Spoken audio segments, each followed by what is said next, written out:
మాకు కావలసిన వస్తువులను తెచ్చి ఓడలో పెట్టారు. అన్నీ పోగొట్టుకున్నారు ఓడలో.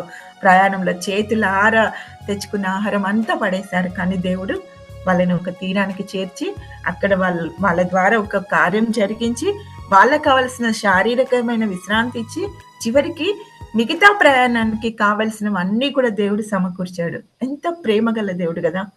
మన ఇలాంటి దేవుడిని మనం కలిగి ఉన్నందుకు మన జీవితంలో ఎట్లాంటి ఉపద్రవాలు రానియండి, ఎలాంటి నష్టాలు రానివ్వండి, ప్రాణాలకు అపాయమైన పరిస్థితులు రాండి, ఇంకా చనిపోతామేమో అనేంత నిస్సహాయమైన హెల్ప్‌లెస్ పరిస్థితులు వచ్చినప్పటికిని మనల్ని ఎవరు ప్రేమించిండో ఆ నిరీక్షణ మనం కోల్పోకుండా కొత్త సంవత్సరంలో ఎవరిపైన మనం గురి నిలిపాలో ఆయనని. ఎవరిని నమ్మినామో ఆయన నమ్మకమైన వాడు. Hi Akka, praise the Lord. Thanks for joining. Hello everyone. Praise the Lord. Thanks for joining us. Today Priscilla Akka would like to share a word with us. Hello Akka, you may start with word of prayer. Over to you. Okay, praise the Lord. చిన్న ప్రేయర్తో start చేసుకుందాం. మా దేవా తండ్రి, గొప్ప దేవ, ఘనమైన దేవ, నమ్మకమైన తండ్రి, మీకు వందనాలు చెల్లించుకుంటున్నాం. గడిచిన కాలం అంతా మీరు రెక్కల చాటున భద్రపరిచినారు ప్రభా, సంవత్సరాంతంలో ఉంచినారు. ఇది మీ కృపను బట్టి మీకెంతో వందనాలు చెల్లించుకుంటున్నాం తండ్రి. సమయంలో ప్రభా, మరి లైఫ్ గ్రూప్లో ప్రభా మీ యొక్క మాటలు మేము ధ్యానిస్తుండగా సహాయం చేయండి. మా ఆత్మకు ఎంతో మేలుకరంగా ఉండుటకు సహాయం చేయమని, దీవించమని యేసు ప్రభు నామములో అడిగి వేడుకొంచున్నాం తండ్రి. ఆమేన్. ఈరోజు మనము అపోస్తుల కార్యములు 28వ అధ్యాయం స్టార్ట్ చేద్దాం. ఓకే, 10 వచనాలు చదువుకుందాము. నేను చదువుతాను తెలుగులో. తెలుసు కదా, అపోస్తుల కార్యములు లాస్ట్ చాప్టర్ ఇది 28వ అధ్యాయము. చదువుతున్నాను నేను ఫస్ట్ రోజు. మేము తప్పించుకొనిన తర్వాత ఆ ద్వీపము మెలితే అని తెలుసుకుంటుమి. అనాగరికులకు ఆ ద్వీపవాసులు మాకు చేసిన ఉపచారం ఇంతంతా కాదు. ఎలాగనగా అప్పుడు వర్షం కురీచు చలిగా ఉన్నందున వారు నిప్పు రాజబెట్టి మమ్మను అందరినీ చేర్చుకొనిరి. అప్పుడు పౌలు మోపెడు పుల్లలేరి నిప్పుల మీద వేయగా ఒక సర్పము కాకకు బయటికి వచ్చి అతని చేయి పట్టెను. ఆ ద్వీపవాసులు ఆ జంతువు అతని చేతిని వేలాడుట చూసినప్పుడు నిశ్చయముగా ఈ మనుషుడు నరహంతకుడు, ఇతడు సముద్రం నుండి తప్పించుకొనినను న్యాయమాత అని బ్రతకనియ్యలేదు తమలో తాము ఆ న్యాయమాత అతనిని బ్రతకనియ్యదని తమలో తాము చెప్పుకోండి. అతడైతే ఆ విష జంతువు అగ్నిలో జాడించి వేసి ఏ హానియు పొందలేదు. వారు అతని శరీరం వాచును లేక అతడు అకస్మాత్తుగా పడి చచ్చును అని కనిపెట్టుచుండిరి. చాలాసేపు కనిపెట్టుచుండిన తర్వాత అతనికి ఏ హానియు కలగకుండా చూసి ఆ అభిప్రాయం మాని అతడు ఒక దేవత అని చెప్పసాగిరి. ఇక్కడి వరకైతే మనం చూద్దాము, తర్వాత ముందుకెళ్ళొచ్చు.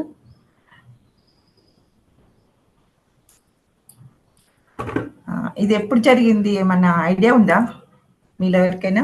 లాస్ట్ మిషనరీ జర్నీ అనుకుంటా అక్క. ఎస్, పౌలు 3వ మిషనరీ జర్నీ అనడం కంటే కూడా అతను ఖైదీగా తీసుకెళ్లబడుతున్న సందర్భం ఇది. 3వసారి సేమ్ జర్నీ చేస్తున్నాడు, కానీ యెరూషలేం నుంచి రోమ్కి వస్తున్నాడు కదా. అవును, యెరూషలేం నుండి రోమ్కి అతను ఒక ఖైదీగా తీసుకెళ్తున్నారు అతన్ని. ఆ జర్నీ ఇది. ఆ జర్నీలో ఒక భాగం ఇది. కొంత ప్రయాణం అయిపోయిన తర్వాత ఒక ద్వీపానికి మేము తప్పించుకొనిన తర్వాత, అంటే స్టార్టింగ్ ఈ 28వ వచనం అధ్యాయంలో స్టార్టింగ్ వచనము మేము తప్పించుకొనిన తర్వాత ఆ ద్వీపము మెల్లితే అని తెలుసుకుంటుంది. అసలు ఎక్కడి నుండి తప్పించుకున్నారు, ఎలా తప్పించుకున్నారు, ఎందుకు ఈ వర్డ్ స్టార్టింగ్ రాశాడు అంటే, మనం 27th మనకి అసలు ఎక్కడి నుండి వాళ్ళు తప్పించుకున్నారు, ఏమైంది, ఎవరి నుండి తప్పించుకున్నారు, ఆయనను పట్టుకొని వస్తున్న సైనికుల నుండి తప్పించుకున్నారా, ఇంకెక్కడి నుండి తప్పించుకున్నాడు అంటే, భయంకరమైన ప్రయాణం, ప్రాణాలకు అపాయమైన ప్రయాణం నుండి వాళ్ళు తప్పించుకొని ఒక ద్వీపానికి చేరారు. పౌలు జీవితం అంతా కూడా ఒక జర్నీ. ఆయన బై బర్త్ దేవుడు ఆయన ఏర్పరచుకున్న సాధనం, గర్భంలో రూపొందించబడక మునిపే పౌలుని దేవుడు ఏర్పరచుకొని ఆయన సేవ కొరకు ఆయనని పిలుచుకున్నాడు. ఒక ఎంత దేవుని పట్ల ఎంత ఆసక్తి కలిగినవాడో ఆయన చరిత్ర అంతా చూస్తే మనకు తెలుస్తుంది. దేవుని కోసం ప్రత్యేకంగా దేవుడు ఏర్పరచుకున్న సాధనం ఆయన. అలాంటి వ్యక్తి జీవితమే ఒక ప్రయాణం. బై బర్త్ టు ఎండింగ్ వరకు కూడా ఆయనదొక ప్రయాణమే. ఆ ప్రయాణంలో ఇంకెన్నో ప్రయాణాలు చేశాడు. ఒక్కొక్కటి ఒక్కొక్క మిషన్ లాగా ఒక సవాల్‌గా తీసుకొని మొదటి సువార్త యాత్ర కావచ్చు, తర్వాత సెకండ్ కావచ్చు. ఆయన ఏ ప్రాంతాలకెళ్ళి సువార్త ప్రకటించి, ఎన్ని సంఘాలు కట్టబడి, మళ్ళీ వాళ్ళందరినీ సమకూరుస్తూ, పత్రికలు రాస్తూ, జీవితమే ఒక ప్రయాణం పౌలుది. దేవుడి కోసం ఒక ఏర్పరచబడిన సాధనము, ఆయన జీవితమే ఒక ప్రయాణం. అయితే ఈ ప్రయాణము ఆయనని ఎలా అంటే ఒక ఖైదీగా ఆయన ఏ సత్యాన్నైతే నమ్మినాడో అది సత్యం కాదు, అది అసత్యం అని ఆయన మీద ఒక నిందను మోపి, ఆయన మరణానికి తగినవాడని ఆయన మీద నేరం మోపి, ఆయనని దేవుని కోసం యేసుక్రీస్తు ఖైదీ అయిన దేవుని కోసం ఒక ఖైదీగా చేయబడి ఆయనని దేవుడు ఆ ఖైదీగా ఉన్నప్పుడు కూడా ఆయనని దేవుడు చాలా బలంగా వాడుకుంటూ వచ్చాడు. అలాగే ఆయన ఇటలీకి ప్రయాణం అంటే రోమ పట్టణానికి నేను తీసుకెళ్తున్నారు.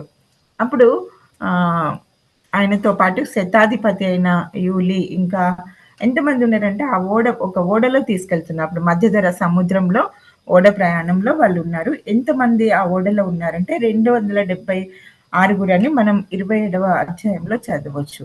37వ వచనంలో 200 ఓడలో ఉన్న మేమందరము 276 276 మంది ప్రయాణం చేస్తున్న ఓడ ప్రయాణము ప్రారంభమైనప్పటి నుండి కూడా ఎన్నో ఆటంకాలు. ఇప్పుడు మనం చదివితే మనకు టైం సరిపోదు.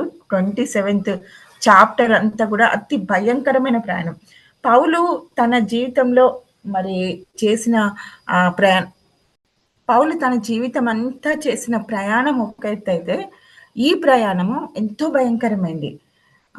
సముద్రం మీద వాళ్ళు ఎదుర్కొన్న అపాయాలు ఎంత భయంకరమైనవంటే, అసలు ప్రాణాలతోని బయటపడతారనే నమ్మకం అసలు ఏమి కూడా లేదు వాళ్ళు.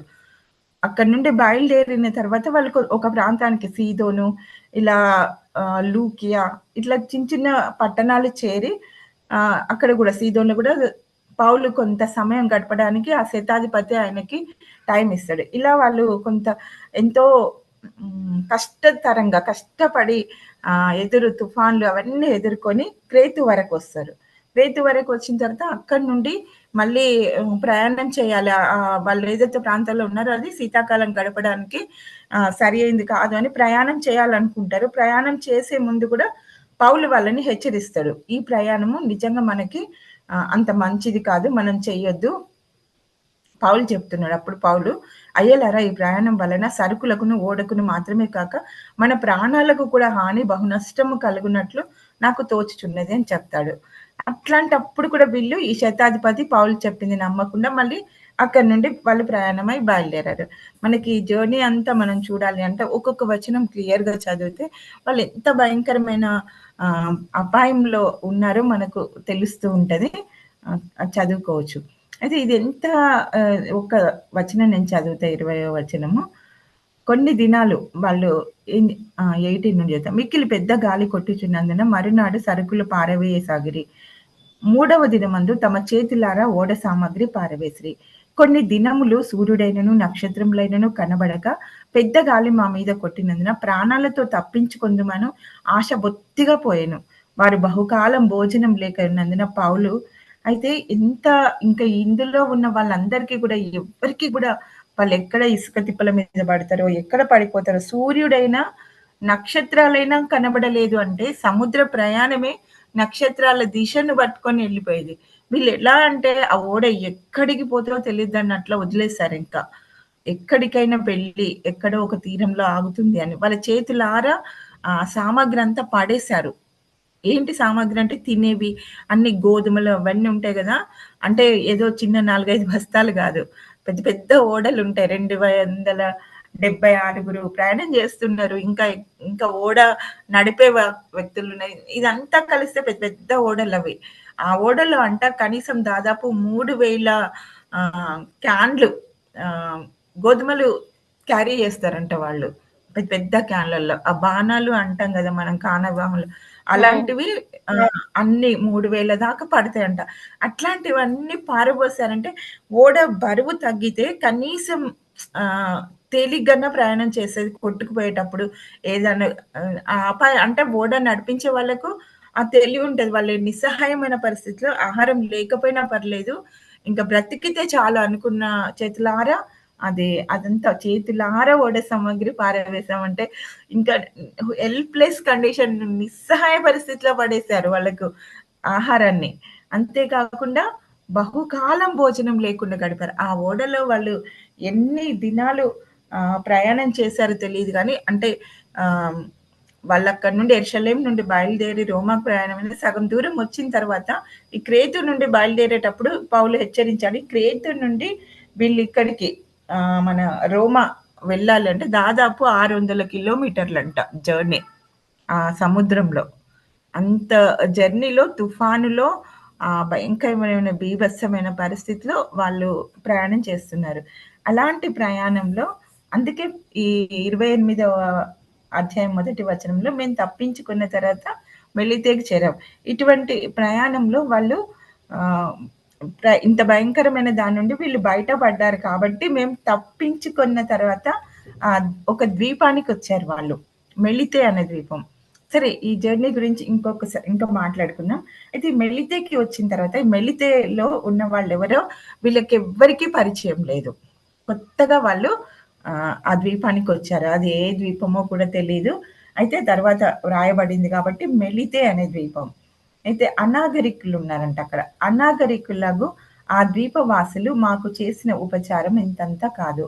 ఎలాగనగా అప్పుడు వర్షం కురిచు చలిగా ఉన్నందున వారు వీళ్ళు ఎట్లా అంటే ఈ ఈ దగ్గరికొచ్చిన తర్వాత ఈ ఈ ఈ ద్వీపానికి దగ్గరికొచ్చిన తర్వాత అందరిని ఇంకా ఎవరెవరైతే ఈదగలుగుతారో ఈదండి. ఎవరు దునికి వెళ్తారో అందరు పలకల మీద, చెక్కల మీద అలా ఇలా ఈ ద్వీపానికొచ్చారు వాళ్ళు.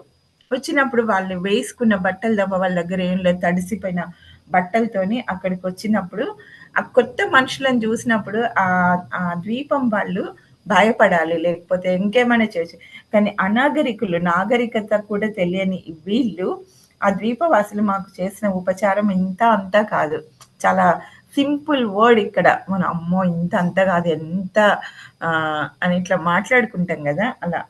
అసలు అలాగున అప్పుడు వర్షం కురిచు చలిగా ఉన్నందున నిప్పులను రాచబెట్టి వాళ్ళని కూర్చోబెట్టి వాళ్ళకు చలి కాచి ఇంకా ఏమేం చేశారో కానీ వాళ్ళకి ఒక చక్కటి పరిచర్య చేశారు. చక్కటి రిసీవింగ్ చక్కటి ఆదరణ. వీళ్ళు ఏదైతే అన్నీ కోల్పోయారో, ఆ మరణకరమైన అనుభవం గుండా వెళ్లారో అదంతా కూడా మర్చిపోయేలాగా వాళ్ళకొక మంచి స్థలం దొరికింది. మనం కీర్తనలో ఒక వచనం చూసినట్టయితే తుఫానుకు తాళలేక మేము యెహోవాకి మొరపెట్టితిమి. ఆయన మమ్మలను కోరిన రేవునకు ఆయన మమ్మల్ని చేర్చెను అని ఒక మాట ఉంటది కీర్తనలో.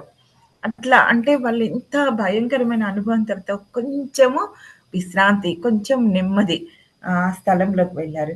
వెళ్ళగానే ఇంకా ఈ మంటలో నుండి ఒక సర్పం బయటకొచ్చింది. సర్పం బయటకొచ్చి వెంటనే ఈ ఈ ఏంటి పావులు చేయి పట్టుకుంది. పావులు చేతిని పట్టుకున్న తర్వాత వాళ్ళంతా అనాగరికులు గదా! వాళ్ళకి కొన్ని మూఢనమ్మకాలుంటాయి. ఆ మూఢనమ్మకాలను బట్టి వాళ్ళేమనుకుంటున్నారు, అమ్మో! ఈయనేదో పెద్ద హత్య చేసి పారిపోయి వచ్చినట్టున్నాడు. అందుకే అక్కడి నుండి తప్పించుకున్నాడు గానీ, న్యాయ దేవత చేతనంటే వాళ్ళు యాక్చువల్‌గా చాలా రకాలుగా గ్రీక్ దేవతలుంటాయి గదా! అలాంటి సంస్కృతి ఎక్కువ ఉంటది. రోమాకి దగ్గరలో ఉంటుంది గాబట్టి. ఆ న్యాయదేవత ఇంక ఈయనని బ్రతికించదు. కాబట్టే ఆ సర్పం పట్టేసుకుంది. కాబట్టి ఈయనకేమో అయితది అనుకుంటారు. కానీ పౌలు దాన్ని చాలా సింపుల్‌గా అగ్నిలోకి జాడించేసి ఏం కాకుండా ఆయన ఉండిపోయినాడు. అప్పుడు అకస్మాత్తుగా ఈయన పడిపోయి చనిపోతాడా? లేకపోతే ఇంకేమన్నా జరుగుతదా? ఆయన శరీరం వాచిపోతదా? అని ఆయన వైపు వాళ్ళు చూడడం జరిగింది. ఇక్కడ మనము చాలా సార్లు మన లైఫ్‌లో కూడా ఇలాంటి జర్నీస్ చేయాల్సొస్తది. మన జీవితం యొక్క ప్రయాణం అయితే, ఈ ప్రయాణంలో గూడా చిన్న చిన్న ప్రయాణాలుంటాయి. కొన్ని కొన్ని ఆహ్, స్టడీ కోసం చేసే ప్రయాణం, కొన్ని రకరకాలు మామూలుగా చెప్పాలంటే చిన్నగా లాస్ట్ మంత్ నేను కూడా ఒక బాధాకరమైన అనుభవం గుండా ఎళ్ళాను. సేమ్ ఈ డే నేను హాస్పిటల్‌లో అడ్మిట్ అయ్యున్నాను. అప్పుడు నాకు నిజంగా చాలా భయమేసింది. ఒక్కసారి నాకు పెయినొచ్చేసి సివియర్‌గా అయిపోయి ఐసీయూలో జాయిన్ అయిపోయి ఇంకా ఇంకంతా అయిపోయింది. ఇంకా లైఫ్ ఇంక నేను బ్రతుకుతాను నాకు అనిపించలేదు నాకు కూడా అప్పుడు. నేను హాస్పిటల్‌లో ఉన్నప్పుడు ఆ పెయిన్, ఆ పరిస్థితులు ఆ ఎంఆర్ఐ రిపోర్ట్ వచ్చే వరకు, ఇవన్నీ వచ్చే వరకు ఏమొస్తది? ఏం రిపోర్ట్ వస్తది? ఇంతేనా? అయిపోయిందా నా లైఫ్? ఇంత చిన్నదా? నేను ఇంకా ఏమేమో అనుకున్నాను గదా! ఇట్లాంటి థాట్స్ ఎన్నో వస్తాయి. అయితే ఆ థాట్స్ నుండి మనం మనమే కాదు, మన చుట్టూ ఉన్న వాళ్ళకి కూడా మన మీద ఒక ఒక ఏదైనా ఒక బ్యాడ్ మనకు జరిగిందనుకోండి, ఏదైనా నష్టం మనకు జరిగిందనుకోండి మన లైఫ్‌లో, మనమే గాదు మన చుట్టూ ఉన్న వాళ్ళు గూడా ఒకటేసారి వాళ్ళకొచ్చేది ఈమె ఏదో తప్పు చేసింటది. ఈమె ఏదో దేవుని మాట వెంటనే మనం గూడా ప్రభా నేనేమైనా తప్పులు చేశానా నన్ను క్షమించు అని కరెక్టే. మనం దేవుడి దగ్గర క్షమాపణ అడుక్కోవడం అనేది ప్రతిరోజు చేసుకోవాల్సిందే. ప్రతి నిమిషం మనల్ని మనం సరి చేసుకోవాలి. కానీ ఒకటి కాన్ఫిడెన్స్ ఉండాలి మనకి. ఎప్పుడు మనము ఆ భయంకరమైన ఆహ్, భయం నుండి బయటపడతామంటే, ఇక్కడ పౌలు ఎట్లా బయటపడ్డాడు? ఆయనే కాకుండా ఆయనతో పాటు ఉన్న అంతమందిని ఎలా కాపాడుకొని వచ్చాడో ఒకసారి చూద్దాం మనం. అయితే దేవుడు పౌలు ప్రయాణం స్టార్టింగ్‌లోనే 23వ అధ్యాయంలో పౌలుకి దేవుడు చెప్తాడు.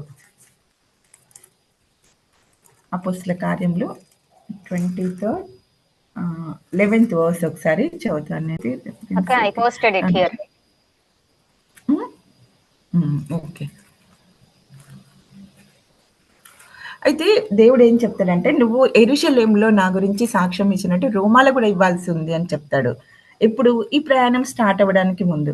సరే ఈ ప్రయాణం స్టార్ట్ అయిన తర్వాత అందరూ కూడా ఆహ్, ఏమి ఆహారం లేకుండా అలా ఆహ్, ఉన్నప్పుడు పౌలొక్కడు ధైర్యంగా లేచి ఒక మాట అంటాడు.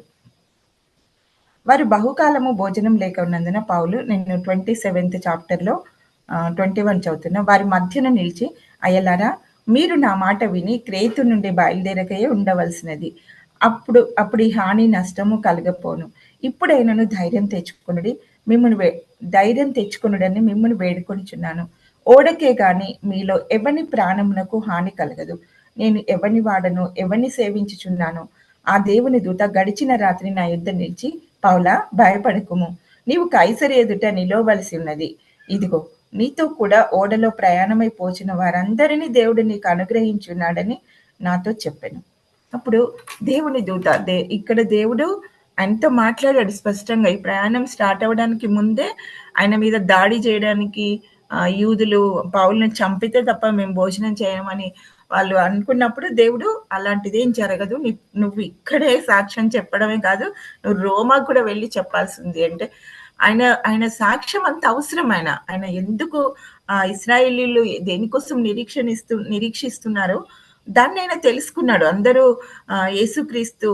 యేసు ప్రభు క్రీస్తు కాడని అంటే వీళ్ళందరిని అడ్డుకుంటున్నట్టు ఈయనని అడ్డుకుంటే ఈయన ఎలా దేవుడిని తెలుసుకున్నాడో చెప్పడం అనేది చాలా అవసరం. కాబట్టి అంతమంది రాజుల ముందు, గొప్ప గొప్ప వాళ్ళ ముందు ఇప్పుడు ఈయన నిలబడాలి. కాబట్టి దేవుడు ఆయనకి ప్రామిస్ ఇచ్చాడు. అప్పుడే ఇవ్వకుండా ఇలాంటి టైంలో కూడా పావులా నువ్వస్సలు భయపడొద్దు. నువ్వు ధైర్యంగా ఉండు. నువ్వు ఖచ్చితంగా కైసరు ఎదుట నిలబడతావు. అంతేకాదు ఈ ఓడలో నీతో ప్రయాణం చేస్తున్న అందరి ప్రాణాలు నేను నీకు అప్పచెప్తున్నా. అంటే వాళ్ళందరి ఆత్మల్ని ఆయన రక్షించుకోగలడు. వాళ్ళని ఫిజికల్‌గా వాళ్ళకు డెత్ రాకుండా ఆత్మీయంగా వాళ్ళు చనిపోకుండా గూడా ఈ భయంకరమైన ప్రయాణంలో, ఈ తుఫానులో, ఈ ఈ ఆపదలో నుండి వాళ్ళని దేవుడు నేను నీకోసం వాళ్ళని కాపాడుతా అని చెప్పినప్పుడు ఒకే ఒక్కడు అంతమంది బలహీనమైపోయిన, అంతమంది భోజనం చేయలే, అంతమంది నిస్సహాయమైన పరిస్థితిలో ఒక్కడే ధైర్యంగా లేచి నిలబడి వాళ్ళకి చెప్పడమే కాకుండా ఆయన ఏం చేశాడు, వాళ్ళ ముందు ఆహారం తీసుకొని తిని వాళ్ళకి ధైర్యం ఇచ్చాడాయన. దేన్ని బట్టి ఇచ్చాడు పౌలు? ఒకటే ప్రామిస్ ఆఫ్ గాడ్. దేవుని వాగ్దానం. వాగ్దానం చేసిన దేవుడు ఎప్పుడు కూడా మాట తప్పడాయన. మన లైఫ్‌లో కూడా ఎప్పుడైనా మనకేదైనా భయానకమైన పరిస్థితి జరిగినప్పుడు, ఒక నిస్సహాయమైన పరిస్థితిలో ఇంకేముంది అయిపోయిందని అనుకోద్దు. మనల్ని ఎవరు రక్షించారు? మనకెవ్వరి లైఫ్ ఇచ్చారు? ఈ జీవితం ఇచ్చిన వాడే కాదు. ఆయన మనల్ని రక్షించడమే కాకుండా, మన జీవితంలో మనకు కొన్ని వాగ్దానాలు ఇచ్చాడు దేవుడు. వాటిని గుర్తు అప్పుడు నేను కూడా గుర్తు చేసుకున్నా. దేవుడు నాకు ఏమేం ప్రామిసెస్ ఇచ్చాడు. నేను నా జాబ్‌ని వదిలేసి సేవలో అడుగుపెట్టినప్పుడు నాకేం ప్రామిస్‌లు ఇచ్చాడు. అవన్నీ ఫుల్‌ఫిల్ కాలే కదా! అవన్నీ నెరవేర్చబడాలి మధ్యలో ఆపేస్తాడా దేవుడు? దేవుని వాగ్దానం నన్ను ధైర్యపరిచింది.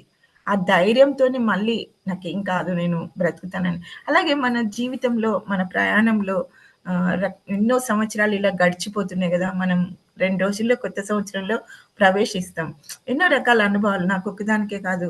మీలో ఎంతో మందికి ఎన్నో రకాల అనుభవాలు, బాధలు, భయాలు గుండా వెళ్తూ ఉంటాం. ఏవి మనల్ని కాపాడవు కానీ దేవుడు మనకు ఇచ్చిన ప్రామిస్, దేవుడితో మనకున్న సంబంధం. ఇక్కడ చూడండి పౌలుకి ఆ సర్పం పట్టుకున్నప్పుడు అందరికీ ఇంగ అయిపోయింది ఈయన పని చనిపోతాడు. ఈయనేదో తప్పు చేశాడు. ఈయనేదో తప్పు చేశాడు. అందరికి అట్లా అనిపిస్తది. కానీ ఆయనకు దేవుడితో ఉన్న రిలేషన్ ఏంటి? ఆ రిలేషన్ బట్టి ఆ సర్పాన్ని ఇట్లా విదిలించి ఆ మంటలో పడేసి మామూలుగున్నాడాయన. అది మనల్ని ధైర్యంగా అందరి ముందు నిలబెట్టేదేంటంటే, దేవునితో మనం కలిగున్న సంబంధం. దేవుడు మనకిచ్చిన వాగ్దానాలు. మనల్ని ధైర్యంగా నిలబెడతాయి. ముందు మనం చేయబోయే ప్రయాణం ఇప్పుడు పౌలు గూడా ఇంకా చాలా పెద్ద ప్రయాణం ఉందాయనకి. ఆ ప్రయాణం చేసి రోమాకెళ్ళాలి. రోమాలో ఏం జరుగుతదో ఆయనకు తెలీదు. రోమాలో ఆయన సాక్షిగా నిలబడాలి. ఎంతో ప్రయాణం ఉంది. మన జీవితంలో కూడా ఎన్నో అపాయాలు, ఆపదలు దాటుకొని మధ్యలో ఉన్నాం మనం. మన తర్వాత కూడా ఇంకెంతో జర్నీ ఉంది. మళ్ళీ ఇలాంటి సంవత్సరాలు మన జీవితంలో ఎన్ని వస్తాయో. కానీ దేవుడు నమ్మకమైన వాడు అనేది గుర్తుపెట్టుకోవాలి. ఒకటి మన యొక్క నీతిని, భక్తిని బట్టి దేవుడు మనకేం చేయడు. మనల్ని ఆయన శిక్షించాలి అని అనుకుంటే ఆయన మనల్ని శిక్షిస్తాడు గానీ, ఆయన మరణానికి అప్పగించే అంతగా శిక్షించడు. మన పట్ల ఆయనకున్న ఉద్దేశం నెరవేర్చబడే వరకు ఆయన మనల్ని ఈ లోకంలో వదిలిపెట్టడు. అదొకటి ఎప్పుడు గుర్తుపెట్టుకోవాలి. కాబట్టి ఇంతవరకు మనల్ని నమ్మకంగా నడిపించిన దేవుడు ఇక ముందుకు కూడా మనల్ని నడిపిస్తాడనే ధైర్యం మనకుండాలి. ఒకవేళ మనం మన ప్రయాణంలో ఒక గురిగా ఒక దాంట్లో మనం చేయనట్టు అయి ఉంటే, మనలో ఏదైనా గిల్టీ ఉంటే దాన్ని ఒప్పుకోవాలి. మన దేవుడు నమ్మకమైన వాడు కాబట్టి మనల్ని క్షమించి మనం మన పట్ల ఆయనకున్న ఉద్దేశ్యం సంపూర్ణంగా నెరవేర్చబడే వరకు ఆయన మనల్ని విడువడు, ఎడబాయడు. ఆ విధంగా ఆయన మనల్ని నడిపిస్తాడు. అయితే ఇక్కడ ఈ ఈ మెలితే అనే ద్వీపంలో జరిగిన దాన్ని చూద్దాం. అక్కడ వాళ్ళు చూసినప్పుడు ఆహ్, వాళ్ళకింకా కనిపెడతా ఉన్నారు వాళ్ళు. ఇంకేమవుతదని. అతని చాలా సేపు పడి చచ్చును అకస్మాత్తుగా పడి చచ్చును అని కనిపెట్టుచుండిరి. చాలా సేపు కనిపెట్టుచుండిన తర్వాత అతనికి ఏ హాని కలగకుండా చూసి అభిప్రాయం మాని ఇతడొక దేవత అని చెప్పుకున్నారు. వెంటనే అభిప్రాయం మారిపోయింది. జనాలు గూడా అట్లనే ఉంటారు. మన చుట్టూ ఉన్న వాళ్ళు మనల్ని అర్థం చేసుకునే వాళ్ళు చాలా తక్కువుంటారు. చాలా తక్కువ. అపార్థం చేసుకునే వాళ్ళే ఎక్కువుంటారు. కాబట్టి వాళ్ళ అభిప్రాయాలు ఒకసారి ఒకలాగా ఇంకోసారి ఇంకోలాగా ఉంటది.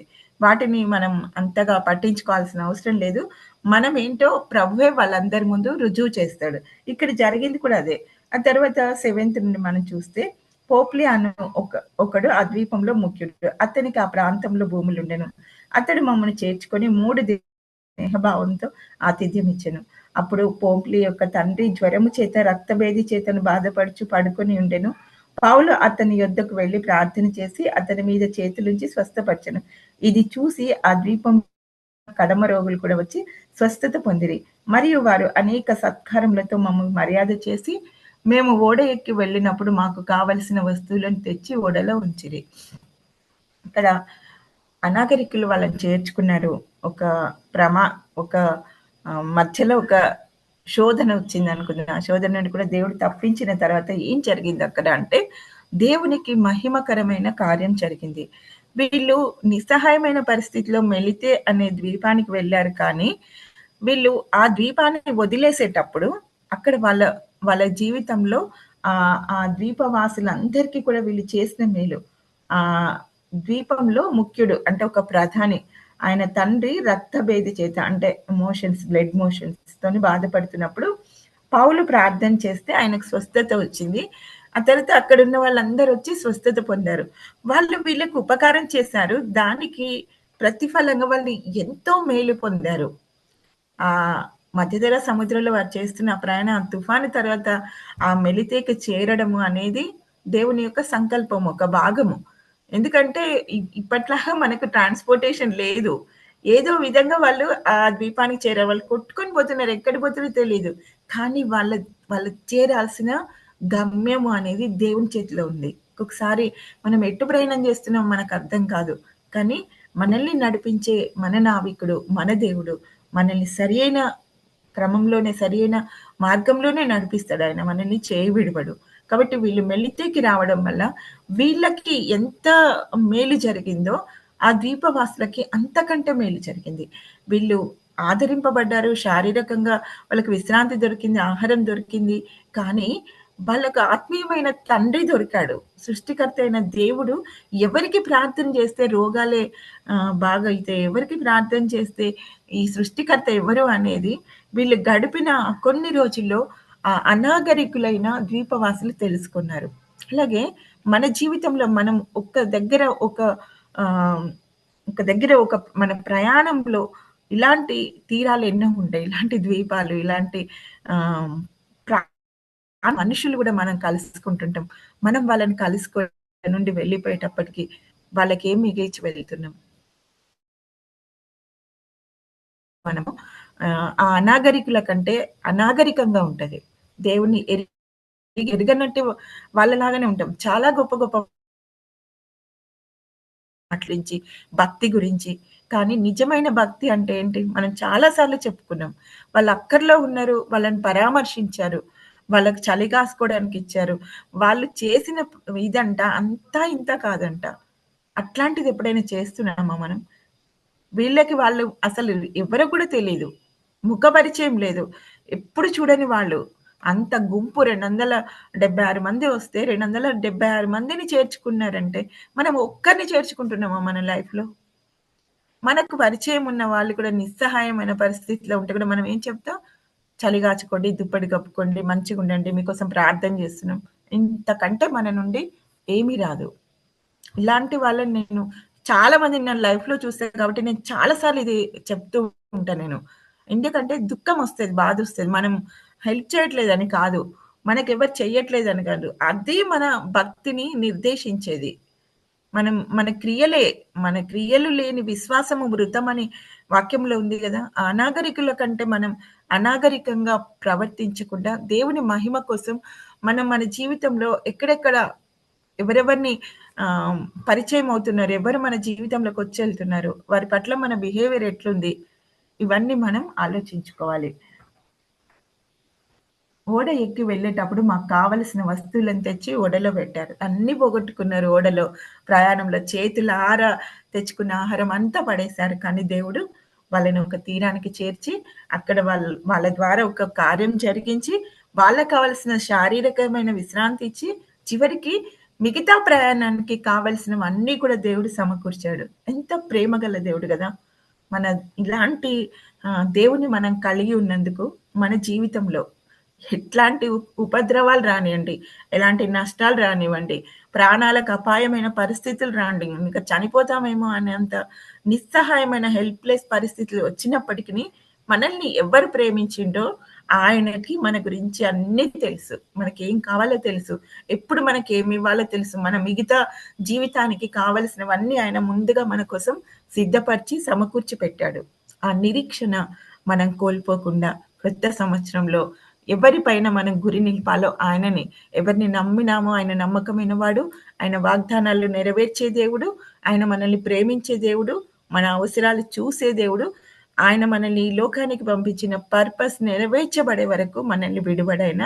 ఆయన ఒక తీరానికి మనల్ని చేరుస్తాడు. అదే గమ్యస్థానం. మన తీరం ఏంటంటే చివరికి మనం చేరాల్సిన తీరము ఆయనే. ఆయన దగ్గరికి ఆయన నడిపిస్తాడు. కాబట్టి మనం చింతించకుండా హ్యాపీగా కొత్త సంవత్సరాన్ని ఆహ్వానిద్దాం. గడిచిన అనుభవాలన్నిటి ద్వారా మనం ఏం నేర్చుకున్నాం, అవన్నీ మనం మనన చేసుకొని దేవుని దగ్గర ఒక్కసారి మనల్ని మనం ఏమై ఉన్నామో చూసుకుందాం. మనకి ఆయనకున్న సంబంధాన్ని. దేవునికి పౌలుకున్న సంబంధమే ఆయన నిలబెట్టింది ఉపద్రవాలన్నిటిలో కూడా. కాబట్టి అటువంటి బలమైన సంబంధాన్ని దేవుడితో కలిగి ఉంటే ఏ పరిస్థితి మనల్ని ఏం చేయదు. అలా ఉండడానికి దేవుడు మనందరికీ సహాయం చేయునుగాక. ఆమేన్. థ్యాంక్ యూ అక్క, థ్యాంక్స్ ఫర్ ద వర్డ్. ఇక్కడ మనము ఆయన మెలితేకి వచ్చేటప్పుడే చాలా ట్రబుల్స్ ఫేస్ చేశాడు. నిజంగా ఆయన పాల్ లైఫే ఒక జర్నీ. ఆ జర్నీలో అన్ని సబ్ జర్నీస్ చాలా ఉన్నాయి. పైనీర్ మినిస్ట్రీ బాగా చేశాడు ఆయన. ఆయన లైఫ్ అసలు నిజంగా వేస్ట్ అయితే ఎక్కడా చేయలేదు.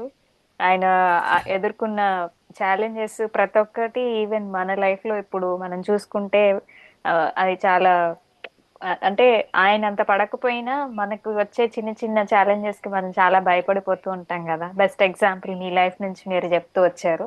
అవును, సడన్ గా if we hit any crisis we may feel like that, and even the people around us also will think the same kind of వీళ్ళు ఏం చేశారో వీళ్ళకి ఎందుకు ఇట్లా అయింది అన్నట్టు అలాంటివి అనిపిస్తా ఉంటాయి కదా.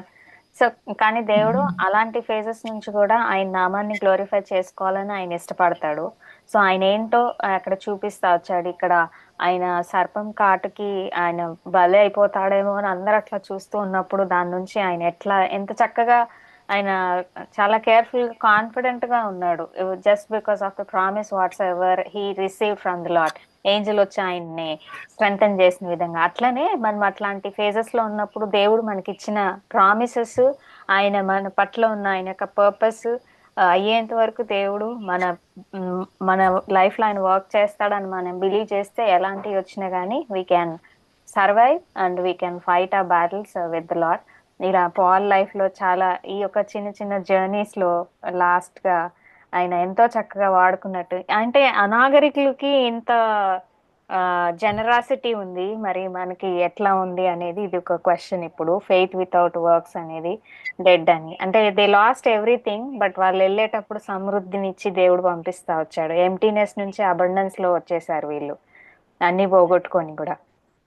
సో అంటే దేవుని చిత్తంలో మనకి ఏదన్నా ఒక నష్టం జరిగినా దేవుడు హీ కెన్ టర్న్ అరౌండ్ అనేది మనం ఇక్కడ అర్థం చేసుకోవాలి. రోమన్స్ 8:28 అదే జరుగుతా వచ్చింది. ఇంకా గాడ్స్ పర్పసెస్ ఫుల్ఫిల్ అవుతూ వచ్చాయి.